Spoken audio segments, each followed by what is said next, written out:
You're watching the Baggies Podcast YouTube channel. For match previews, matchday vlogs, match reactions, and more, make sure to subscribe to the Baggies Podcast YouTube channel.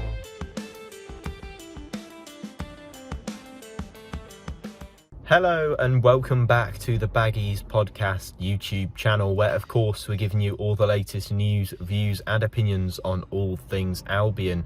We're back again today with another matchday vlog for you, reporting from West Bromwich Albion versus Fulham at the Hawthorns. Yeah, it's going to be a tricky one tonight, I think, certainly with Fulham so clear ahead in first place in the league, and we've got an absolutely dreadful record against Fulham. You know, we haven't won since 2010 by the looks of things in our head-to-head record that I was looking at just on the way here. But yeah, it's certainly going to be a difficult task, but hopefully the positivity that we gained in that sort of minute of frantic action at the end of the last game against Huddersfield can carry through to this one, and we can try and eke out a result against by far the division's best side this season. But yeah, before we get into it, make sure you subscribe to the Baggies Podcast YouTube channel for more content like this, more vlogs that include all the atmosphere from the games and any goals if I can manage to pick them up. But yeah, let's get straight into it and let's head to the Hawthorns for West Bromwich Albion versus Fulham.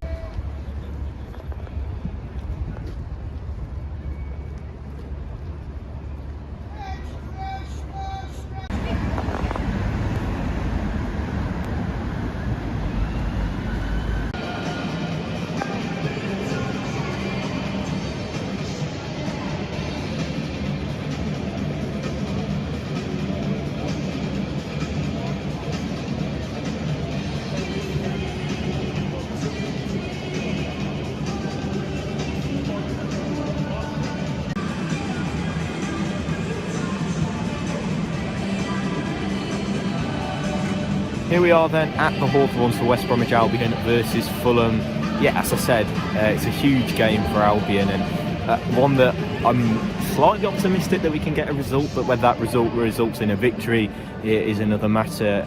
I've seen a few tweets this evening that say that if Albion fail to win, it means automatic promotion is out the window, and if Fulham win, then we can't win the league and stuff like that. But obviously we knew that was dead and buried quite a long while ago. But an unchanged lineup from Steve Bruce this evening, who opts for Alex Palmer on the bench instead of David Button. Alex Palmer, of course, impressing on his emergency loan deal to Luton earlier this month. But yeah, other than that, an unchanged side. There was contention for Andy Carroll to come in as a starter, but I think Steve Bruce well and truly sees him as that impact sub now. But yeah, a huge game here at the Hawthorns for both sides. Fulham looking to secure their comeback to the Premier League as soon as possible, and Albion looking to get back in that playoff mix. Make sure you comment your score predictions down below.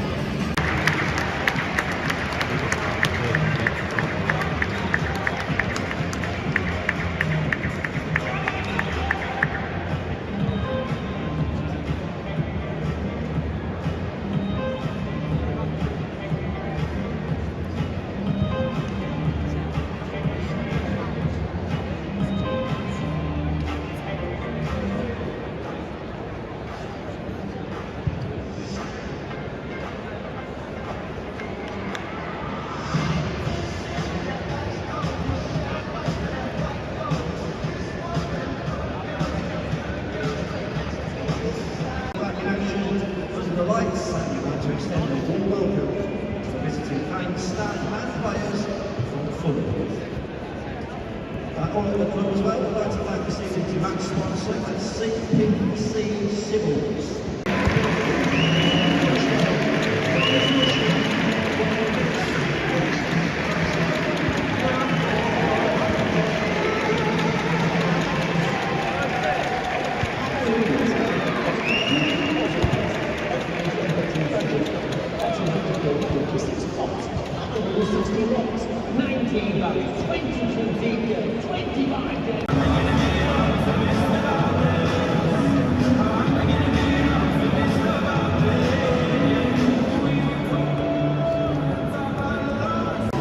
Hello, I'm here with WBA Canada. Baden, how are you doing, mate? I'm good. Here in England. I'm here. And we've now got the matching hats. Geared up. And how are you feeling about today's game, mate? It's a tall task. For us. I always have to be positive. I think we're going to have potentially a chance to win this if we can keep our head.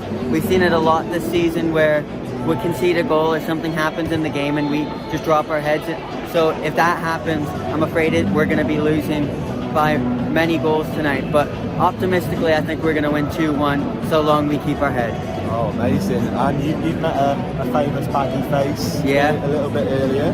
You got a little shirt from him. Who was it? Chris Brunt, me and Chris. I interviewed him a couple months ago now. If you haven't seen that video, check it out. It's on the WBA Canada YouTube. But it was good to see a friend, I guess I can say at this point, and get him his gear sorted out as well. So it's fantastic. Yeah, his legs must be a bit sore after that cycling though. Yeah, he's been cycling. He told me he's looking forward to sitting down. So.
Number 6, Harrison Reed. Number 8, Harry Wilson. Number 9, Alexander Mitrovic. Number 10, 12, Emmanuel Shabala. Number 13, Captain Tim Reed. Number 14, Bobby Dicodoleva Reed. Number 16, 20, Nico Williams. Number 28, Fabio Carvalho. And number 33, Anthony Robinson. Your West Bromwich Albion lineup tonight in goal. Number 1, Sam Johnston. Number 2, Darnell Furlong. Number 3, Connor Townsend. Number 7, Callum Robinson. Number 8, and your captain, Jake Livermore. Number 16, Matt Clark. Number 18, Carlin Grant. If you look towards the big screens, the substitutes on both sides are being shown there now. It's time to make some noise for the Baggy boys. Come on, you Baggies!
Come on!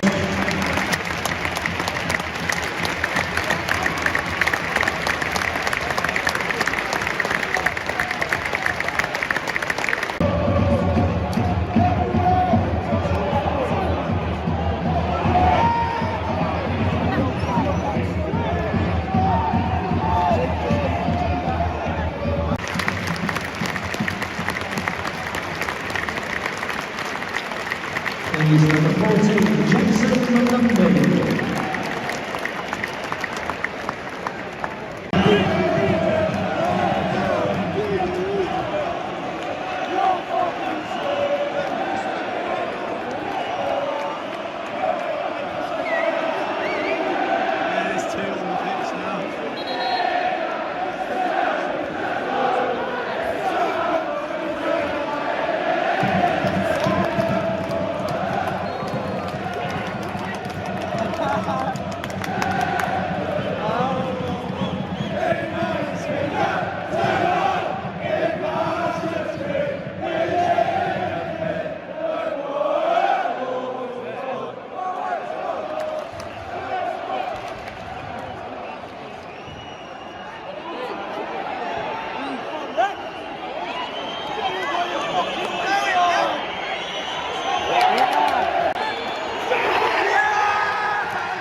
Wow, what a fantastic performance from Albion.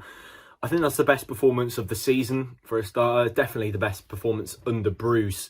I just can't fault that performance at all. I can't fault the effort from the players at all. I can't fault their quality, I suppose, on the ball as well. Can't fault the game management of Steve Bruce in a very, very difficult game to manage as well. I genuinely am a little bit speechless. You know, coming home, obviously, firstly, it was great to meet Baden from WBA Canada. Of course, you'll know him from quite frequently appearing on the podcast and doing a few videos together. You know, it's great to meet him and great to finally catch up because, you know, due to lockdowns and whatnot, he's always been sort of a, you know, I've only ever met him over Zoom, but nice to meet him in person. And he's given me a nice little hat, that a WBA Canada hat that's going to be worn in future vlogs. So yeah, of course, I'll drop a link for WBA Canada's channel down in the description. So make sure you go and drop him a subscription and go follow him on Instagram as well. But the performance was incredible. I mean, it was just immense. I mean, every single player on that pitch, I think, you know, I suppose you could complain, you know, before the game, you'd go in and say that last game against Huddersfield, the whole team gave a lot of effort. Maybe the front two were a little bit lacking. But, you know, today, I think that everybody raised the game. Alex Mowat, I think, bar the games that he scored in, I think that's probably his best game for Albion. And bar those probably first couple of games, the Bournemouth game, and I think also the Sheffield United game, I think he's really good in. But it was an immense performance from him. Taylor Gardner-Hickman ran himself absolutely ragged in midfield. Jake Livermore, he just looks to solidify that midfield, and I think it just looks so much better when the whole team are giving 100%, pulling in the same direction to get a result, and they fully deserved that today. It's not like we smashed and grabbed a 1-0 victory. Yes, there was a little bit of gamesmanship towards the end of the game, and I've missed that so much. You know, there were times where we were beating Man United, you know, 1-0 at the end of the game, and we had to use those sort of tactics, and, you know, it's been a while since I've seen that at the Hawthorns, but it's not like we, you know, completely struggled to a 1-0 win. We're comfortable. I think the chances that Fulham had, I think Mitrovic had a little half chance as he on a cutback from on the edge of the box. I think that was probably the only real opportunity they had in the game, and, you know, we made them look quite average. I think that's fair to say. I think a lot of Fulham fans, if they're watching this, will agree that, you know, Fulham obviously been the best side in the league so far, and we were expecting a pasting tonight. I think a lot of us, I was hoping for a performance like this, but I think a lot of us were expecting a pasting. But Steve Bruce has produced a bit of a tactical masterclass there. The way he managed that game towards the latter stages. There are so many times, I think, just over recent weeks where we'll have seen an Albion side throw that lead away so easily.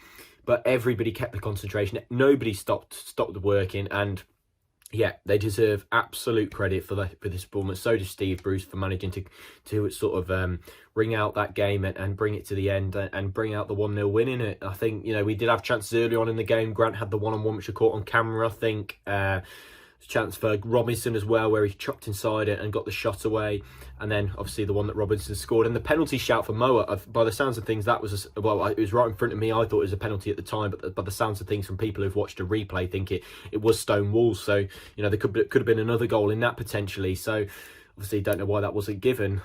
You know, Kevin Friend is a Premier League ref, so I'm surprised he didn't give it, but ultimately it could have been more. But yeah, if you've got to be really happy with the performance. 6 points off the playoffs now. It's certainly not impossible, and definitely not impossible if you play like that. I think Steve Bruce has turned a corner with the side, and I think he's got a bit of momentum under his belt. He's got the team playing for him, and he's proved to them that if they listen to him, they can get those results. So yeah, absolutely fair, massive credit. I thought my man of the match today was Matt Clark, who kept Mitrovic at bay very comfortably, kept Harry Wilson at bay at times very comfortably as well. But ultimately, everybody across the pitch deserves credit. And yeah, what a performance. But that's the end of this match day vlog. I've rambled on very, too much now, even though this is a fantastic game. But there'll be a podcast episode coming when you're watching this, either later today or tomorrow. So yeah, keep your eyes peeled for that, where we'll be talking about in depth about the Huddersfield and Fulham games. So that's the end of this Baggies Podcast Matchday vlog, and I'll see you in the next one. Thank you very much for watching. Goodbye.